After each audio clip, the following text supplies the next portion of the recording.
o fato, e eu concluo essa parte dizendo isso para vocês, é que nós estamos com um governo que iniciou cheio de bolsonaristas dentro dele.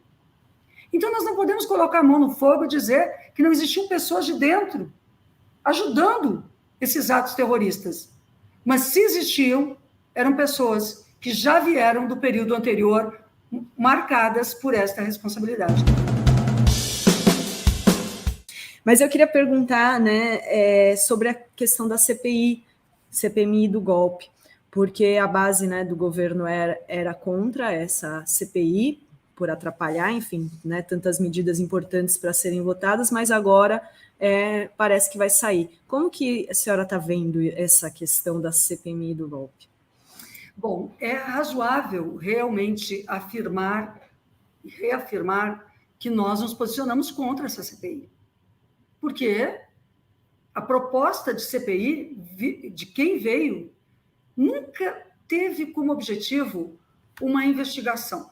Sempre teve como objetivo tentar impedir a investigação levada à frente pelo ministro Flávio Dino, que orientou e estabeleceu essa meta de investigação com autonomia, mas com rigor para a Polícia Federal, ou então do ministro Alexandre de Moraes, que também tem tomado medidas no Supremo para levar à frente essa investigação e não permitir a impunidade daqueles atos terroristas. Então, o objetivo da CPI era paralisar a investigação e, ao mesmo tempo, era paralisar as iniciativas econômicas do governo. Porque toda a instabilidade no ambiente político acaba gerando resultados também na economia. E nós temos uma prioridade, que é conseguir recuperar o desenvolvimento do país, o crescimento econômico, a repartição de renda, e nós temos pressa de fazer isso.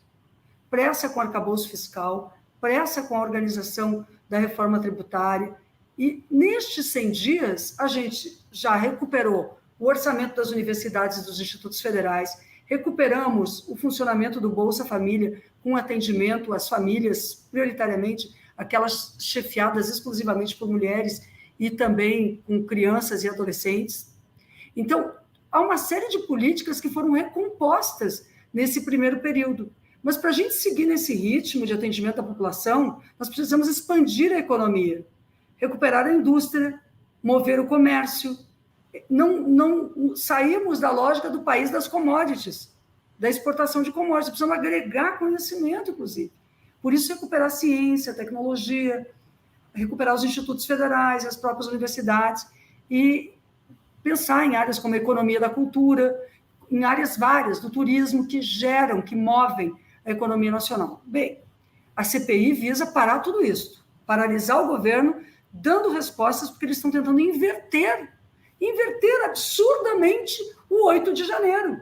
Aqueles que praticaram os piores atos, simbolicamente, e na prática, contra os poderes da República, eles querem dizer agora que o problema foi como a recepção a estes atos aconteceu. Um governo que, como disse o Capelli, estava há 8 dias, não é? Então, eu gostei muito do Capelli, quando ele fez essa referência, ele que assumiu o GSI, e de dizer de quem é a responsabilidade? De quem estava dirigindo este carro há 4 anos ou de quem está há 8 dias? Ou há 6 dias? O fato, e eu concluo essa parte dizendo isso para vocês, é que nós estamos com um governo que iniciou cheio de bolsonaristas dentro dele. Então, nós não podemos colocar a mão no fogo e dizer que não existiam pessoas de dentro ajudando esses atos terroristas. Mas, se existiam, eram pessoas que já vieram do período anterior marcadas por esta responsabilidade. Então, sejamos claros. Agora, a gente mudou de opinião? Não, é que nós não podemos deixar essa dúvida pairando. E também os partidos da nossa própria base do governo, muitos assinaram, o que demonstra que nós temos que enfrentar essa pulverização da base e nos organizar melhor para a votação de matérias importantes, dando a essa CPI o devido tamanho, que é chegar nos financiadores, chegar nos políticos envolvidos e realmente enfrentar quem tentou dar um golpe de Estado no Brasil. Sinara, eu queria perguntar sobre o arcabouço fiscal. Qual que é a sua avaliação? Porque tem pessoas que criticam, que acham que poderia ser melhor, ou se é o que deu na atual, né, conjuntura do parlamento. Olha, Adri, essa é uma semana muito importante aqui na Câmara, porque nós vamos tentar votar o PL das fake news. Sim, há uma pressão enorme contra aspectos da regulação, que, na verdade, são os aspectos que buscam assegurar o Estado democrático de direito, enfrentar golpes, enfrentar o incentivo à violência, a articulação de ações terroristas e criminosas pelas redes. Então, essa é uma pauta. Hoje, o presidente Lira colocou na pauta da Câmara 2 PDLs, que, na verdade, são projetos de decreto legislativo que visam revisar as iniciativas do presidente Lula. Então, esses 2 PDLs, eles são muito ruins. Um tenta revisar aquilo que o presidente Lula colocou abaixo, que é o marco do saneamento, a privatização do saneamento, que o Lula enfrentou, agora tentam reverter para manter a privatização do saneamento. E o outro é o decreto sobre armas.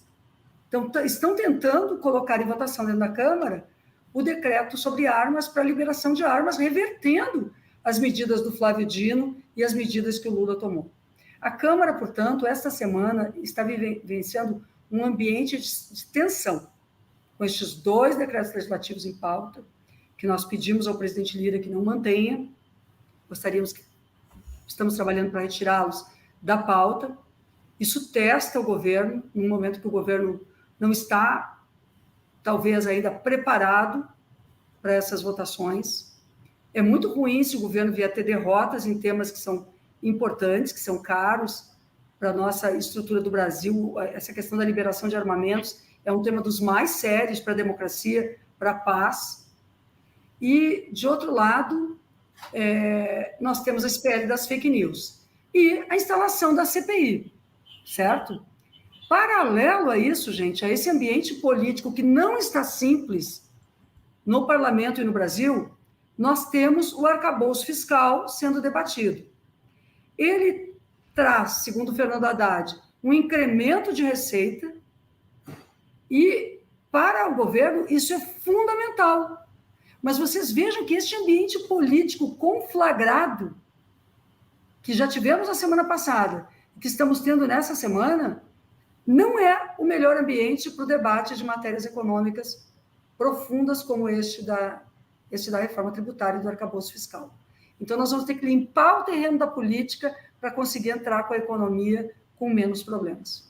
E conseguimos fazer com que esse projeto seja aprovado para o desenvolvimento do país. Porque ele libera o orçamento para investimentos e para colocar um modelo desenvolvimentista ou mais próximo disso em curso no nosso país.